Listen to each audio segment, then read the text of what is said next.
The innocent girl betrayed by a devil, Buganda moral, story from Kampala. Beautiful student tricked and assaulted by rich man, powerful lesson on caution. Resilience, justice, and rising from pain. Chapter 1.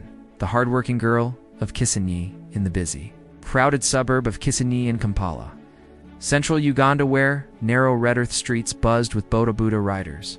Market women shouted prices for fresh matuk and passion fruit, and evenings carried the smell of charcoal fires and roasting maize. Lived Nantongo Juliet. She was 16, hardworking, gentle, and strikingly beautiful in the classic Buganda way, smooth, warm brown skin that glowed softly even under the harsh sun. Large, expressive dark brown eyes full of quiet kindness, high rounded cheekbones, full lips that curved into a shy smile, an oval face with gentle features, and a slender yet strong figure from years of labor.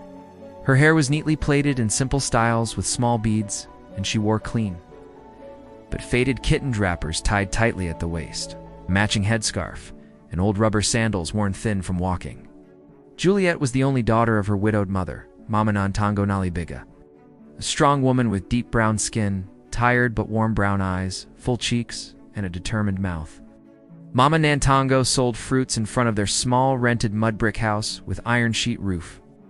Life had never been easy. Her husband died in a tragic boda-boda accident 5 years earlier, leaving them to struggle alone. Juliet helped every day after school, hawking fruits along the streets to support her mother. Chapter 2. The handsome stranger and the trap. One hot afternoon, Juliet balanced a tray of colorful fruits on her head. Ripe bananas, sweet oranges, passion fruit, calling out loudly, "Fresh fruits here, sweet oranges, ripe bananas." Her voice rose above the noisy road. A tall, handsome young man approached, deep, dark skin, sharp, intelligent brown eyes, high forehead, full lips, curved in a charming smile, strong jaw, and confident bearing. Wore expensive designer clothes and carried himself like a rich student. "How much for the oranges?" he asked politely. "2 for 1,000 shillings, Juliet replied shyly, smiled. "My house is nearby, I buy plenty." "Follow me." Juliet hesitated. Mother warned, never follow strangers, but the promise of a big sale tempted her. They needed money badly. They walked farther down a quiet street Juliet didn't know. Unease grew. When they reached a big gate and entered an uncompleted building, the man's smile vanished, replaced by a predatory look. "What do you want me to pack?" Juliet asked, voice shaking, tray still on head. He didn't answer, moved closer. Intentions clear. Juliet's heart pounded. She threw the tray fruit scattered, ran for the gate. He grabbed her arm, pulled her inside. Juliet realized the danger screamed loud, but thick walls swallowed the sound. No one came. That evening her innocence was stolen. The man forced himself on hearth and left her broken on the dirty floor. Chapter 3. The secret pain in the pregnancy. Juliet ran home, tears streaming, leaving tray and sandals behind. Mama Nantongo slept feeling unwell. Juliet crept inside, didn't wake her. Too scared, too ashamed. Lay in bed, sobbing quietly all night, memories haunting her. Next, deresting day. Mama Nantongo didn't notice missing tray. Juliet used savings to replace fruits, claimed she sold everything. Kept secret buried deep, never told mother. Avoided that street, feared the man lived nearby. 2 months later, Juliet noticed changes. Appetite strange. Stomach felt hard. Wore loose clothes, hoped mother wouldn't notice. But Mama Nantongo did. One evening, "Juliet, what's wrong? You been strange?" "Nothing, Mama. I'm fine," Juliet mumbled, avoiding eyes. That night, Mama Nantongo waited at door. "Come here." Juliet stepped inside. Mother placed hand on stomach, silence deafening. "You're pregnant," whispered. Juliet dropped knees, sobbing. "I'm sorry, Mama." He forced himself on me. Mama Nantongo trembled, tears welling. "Who?" "I don't know him. He tricked me while hawking." Mother pulled her close. Both cried. No anger, only pain. "It's not your fault," my child whispered. "This wicked world took advantage of you." Chapter 4. The mother's illness and final words shocked too much. Mama Nantongo's health deteriorated. Hypertensive, fell gravely ill. Juliet stayed by side, guilty, responsible. Prayed desperately. Bought drugs, sat quietly watching mother sleep. One evening, Mama Nantongo called her close. breath shallow. Shh, Juliet, I don't have long. No, Mama, don't say that. Juliet cried. You'll get better. Mother stroked hair. Promise you'll fight. Stay strong for your child. Juliet choked. I promise.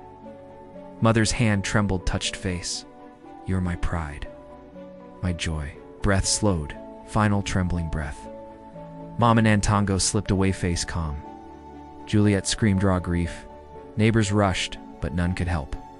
Mother's brother came, took body to village. Buried 3 days later. Gave small money.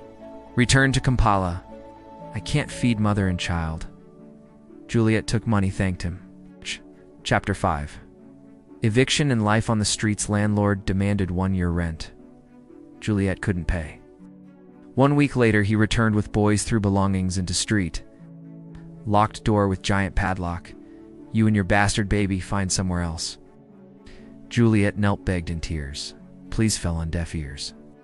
Now homeless, pregnant Juliet stood outside weeping. World felt cold, looked at sky, searched for mother's presence, saw only clouds. With nowhere to go, began lonely journey. Streets became home. Slept wherever night met her. Hunger, despair, constant companions. Chapter 6.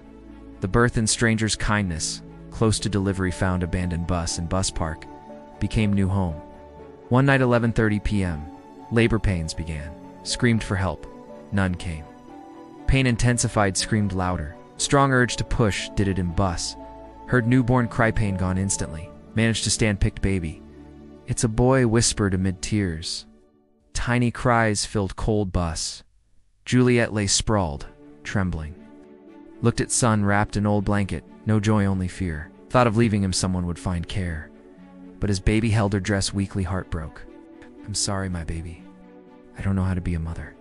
Sat at bus. Door cried. Morning light came, women, setting up stalls, nearby fruit sellers, food vendors. Saw her, cried out. This girl has suffered. See how tiny the baby is, she gave birth alone? Commotion grew, women gathered. Bathed baby, cleaned him with warm water, soap, gave diapers, clothes, food, water. Chapter 7. The rescue and new beginning. Mama Nambi, older, woman, watched long, felt urged to help. You can't sleep here with newborn, too dangerous. Juliet whispered, nowhere to go. Mama Nambi, you do now. Come with me. Journey short, bus ride. Paris. House not luxurious, but paradise to Juliet. Mama Nambi fed her, bathed her, cared for baby named Shizom. God is with me. Juliet grateful, helped around house. Mama Nambi enrolled Chisholm in nursery, picked him after school. Juliet worked small jobs, cleaning, selling fruit, saved every coin. Years passed, Chisholm grew bright, curious. Juliet healed, found strength.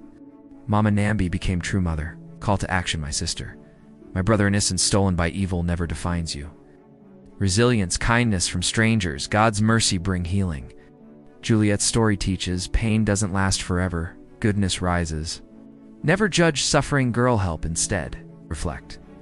How many times ignored someone in pain? Comment what touched you. Share needing hope. Subscribe, more Buganda. Ugandan stories carrying wisdom from streets to hearts. Stay blessed. True strength shines in darkness. #Buganda moral story. #resilience. #innocence lost. #Kizinatali. #Kania. #Kanias. #kindness heals. #never judge poor. #Buganda culture. #hope rises.